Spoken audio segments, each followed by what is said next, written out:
হরে কৃষ্ণা, রাধা বিনোদিনী চ্যানেলে আপনাদের সকলকে স্বাগত। আপনারা সকলে কেমন আছেন? আশা করি সকলে ভালো আছেন এবং সুস্থ আছেন। কমেন্ট বক্সে রাধে রাধে লিখতে কেউ ভুলবেন না। আমাদের 23শে ডিসেম্বর হচ্ছে মোক্ষদা একাদশী। এই একাদশীর এতটাই মাহাত্ম্য, এতটাই গুণ, এতটাই ফলদায়ক যে আমি এই ভিডিওটিতে আপনাদেরকে সকলকে বলবো। তো আপনারা ভিডিওটি শেষ পর্যন্ত দেখতে থাকুন।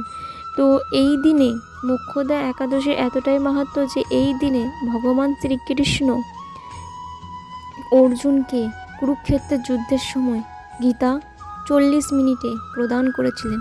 কাদের? আমাদের উপলক্ষে। তো ভিডিওটি দেখতে থাকুন। 23শে ডিসেম্বর অঘ্রাণ মাসের শুক্লপক্ষে একাদশীর নাম কি? কেন এই একাদশীকে মোক্ষদা একাদশী বলা হয়? ভগবান গীতার এটিকে হ্যাপি বার্থডে বলা হয়। এই একাদশী কবে পালন করব? এর মাহাত্ম্য কী? পূর্বপুরুষ পর্যন্ত কিভাবে উপকৃত হতে পারেন? এই সমস্ত উত্তর আজকের এই ভিডিওতে আলোচনা করব। অঘ্রাণ মাসে শুক্লপক্ষে একাদশী নামে মোক্ষদা একাদশী। মোক্ষ মানে মুক্তি, দা মানে দানকারী, যশোদা যশ দানকারী, মনদা মান দানকারী, মোক্ষদা মোক্ষ দানকারী। এই একাদশী এতটাই ক্ষমতা, যদি আমরা ঠিকঠাকভাবে পালন করি এই একাদশী আমাদেরকে মুক্তি পর্যন্ত দান করবে। শুধু আমাদেরকে নয়, এই একাদশী আমাদের যদি পালন করার পর ভগবানের কাছে প্রার্থনা করি, আমাদের এই পূর্বপুরুষের এই নামে আর গোত্রে তারা পরলোকে গমন করেছে, আমি আমার একাদশী পালনের ফল তাদেরকে দান করতে চাই। আর পরম মঙ্গল করুন। যদি আমার এইভাবে প্রার্থনা করি, আমাদের প্রিয়জনের মৃত্যুর পর নরকে যদি যায়, এই একাদশী ফলদান করার সঙ্গে সঙ্গে তিনি নরক থেকে সোজা চলে যাবে স্বর্গে। তাই 23শে ডিসেম্বর এই একাদশী পালন করতে হবে। কোনো কোনো জায়গায় 24শে ডিসেম্বর পালিত হয়। আমরা যে প্রশ্নগুলি করলাম সেই একই প্রশ্ন যদি যুধিষ্ঠির মহারাজ করেছিলেন ভগবান শ্রীকৃষ্ণকে, তার প্রশ্ন শুনে শ্রীকৃষ্ণ এত আনন্দিত হয়েছিল, তখন শ্রীকৃষ্ণ বলেছিলেন, আমাকে এই প্রশ্ন করার জন্য আপনার সারা পৃথিবীতে বিস্তৃত হবে। তখন শ্রীকৃষ্ণ বলেছিলেন, একাদশীর গুরুত্ব এত যখন কোনো ব্যক্তি এই একাদশী পালন করে, তার পূর্বপুরুষ পরলোকে নৃত্য করে। সত্যি কি তাই হয়? একাদশীর ফল দান করলে কি পূর্বপুরুষের উপকৃত হয়? আমাদের প্রশ্ন আসতেই পারে, কারণ এখন তো কলিযুগ, মানুষের তো অবিশ্বাস আর সংশয়ে ভর্তি জীবনে, তাই না? তাই ভগবান সেটা ভালো করে জানে। এখন সেটা তাই বিশেষ ভগবানের বাস্তবে একটাই দৃষ্টান্ত দেবে, যে সত্য কাহিনী বলবেন, সেখানে কিনা পূর্বপুরুষের উপকৃত হয়েছিল।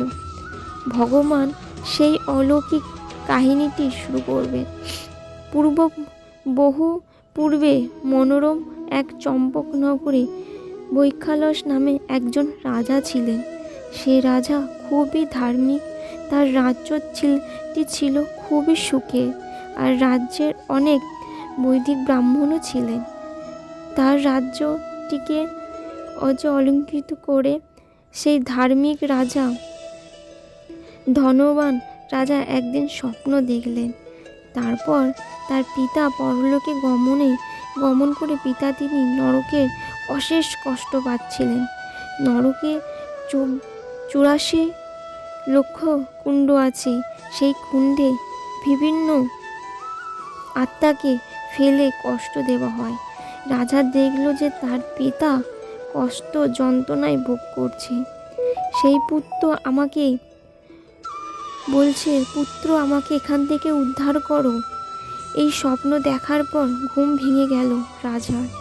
তার ঘুম আর আসলো না। তিনি ভাবতে লাগলো, আমি মহারাজা, আমার এত ক্ষমতা, আমার এত রাজ্যে বৈদিক ব্রাহ্মণ বাস করে, স্ত্রী পুত্র পরিবার নিয়ে সুখে জীবনযাপন করছিল, কিন্তু কি মূল্য যে আমার পিতাকে এত কষ্ট নরক থেকে উদ্ধার করতে না পারি?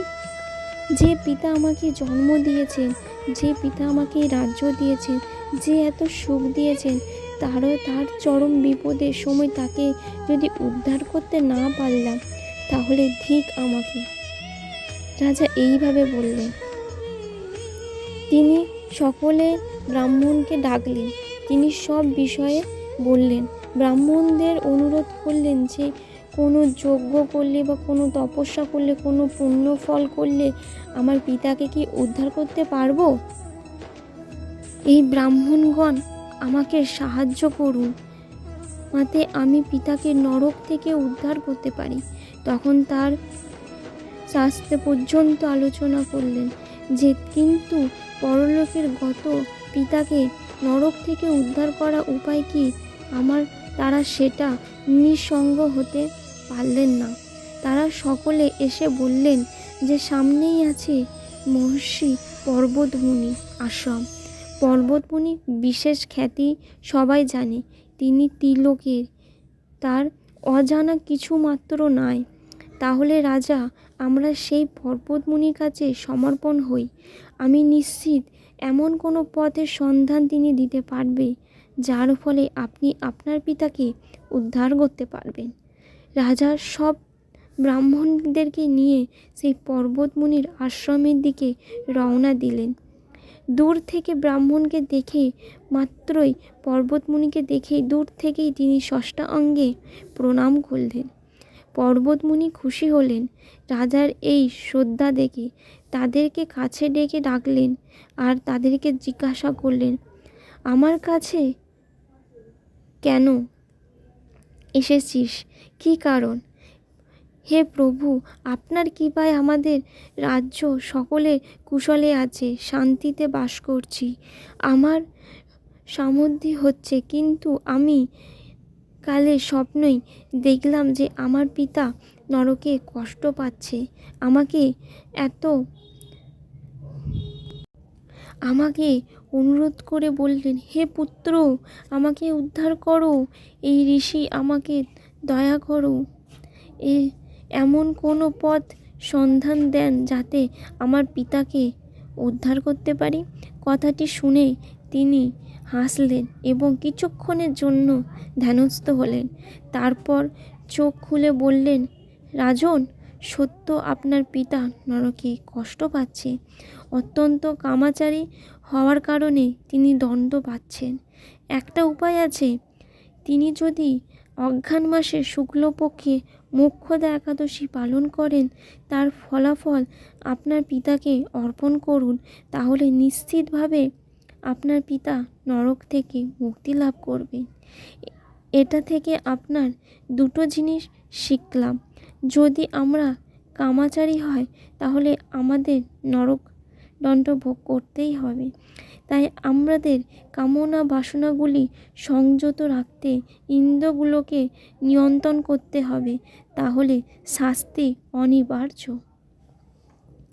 পৃথিবীতে আদালতে ছাড় পেলেও ভগবানের আদালতে ছাড় পাওয়া যায় না। মুনির কথা শুনে তারা রাজ্যে ফিরে আসলেন। পুত্র কন্যা সহ সকলে মিলে এই একাদশী পালন করলেন। পরের দিন তারা পালনের ফলাফল তার পিতাকে দান করলেন। এত শ্রদ্ধাসহ নিষ্ঠাসহ এই একাদশী পালন করেছিলেন, স্বর্গ থেকে পুষ্পবৃষ্টি হতে লাগলো।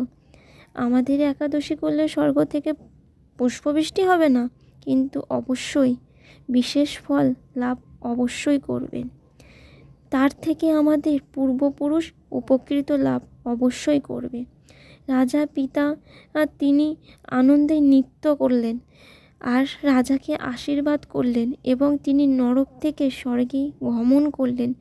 ভগবান শ্রীকৃষ্ণ এই কাহিনী বলার পর যুধিষ্ঠির মহারাজকে বললেন, হে রাজন, এই মোক্ষদা একাদশী পালন করবে, তার সমস্ত পাপ বিনষ্ট হবে এবং মৃত্যুর পর মুক্তি লাভ করবে।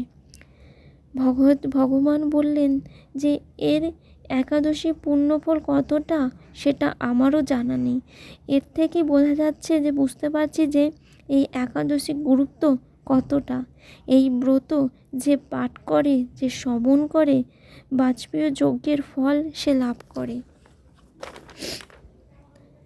ভক্তগণ, এর বিষয়ে মোক্ষদা একাদশী মহাবাস এর আর একটি গুরুত্বপূর্ণ মাহাত্ম্য রয়েছে। এই একাদশী দিনে কুরুক্ষেত্র যুদ্ধের সময় হয়েছিল। ভগবান শ্রীকৃষ্ণ অর্জুনকে ভগবদ্গীতা দান করেছিলেন। শ্রীকৃষ্ণ অর্জুনকে গীতা দান করেছিলেন। সেটা 40 মিনিটের সময় লেগেছিল পুরো ভগবদ্গীতা বলতে। আমাদের সেটা পারবো না, কারণ গীতা জয়ন্তী অর্থাৎ পুরো ভগবদ্গীতা একবারে পাঠ করা। যদিও কেউ না পারো তাহলে যতটা পারবে কিন্তু ভগবদ্গীতা পাঠ করবে। তার একটা মাহাত্ম্য, যেমন ভগবদ্গীতার হ্যাপি বার্থডে, তাকে আমরা কি উপহার দেব? যেমন আমরা এই গীতা পাঠ করব, তেমন অন্যকেও পাঠ করার সুযোগ করে দেব। গীতা সকলকে দান করব, সবার মঙ্গল হবে। গীতা সকলকে দান করলে সকলের মঙ্গল হবে। মানুষকে আজকাল উপহার দেওয়া হয়, উপহারের সাথেও যদি গীতা দান করা হয় তাহলে তার জীবনের সুখ শান্তি হবে, মঙ্গল হবে। তাই সেই দিন সকলে হরে কৃষ্ণ মহামন্ত্র জপ করুন, গীতাকে ভালো করে শ্রদ্ধা সহকারে পুজো করুন, গীতা পাঠ করুন, আর অন্যদেরকে গীতা শ্রবণ করান আর গীতা দান করুন। আপনারও মঙ্গল হবে, অপরেরও মঙ্গল হবে।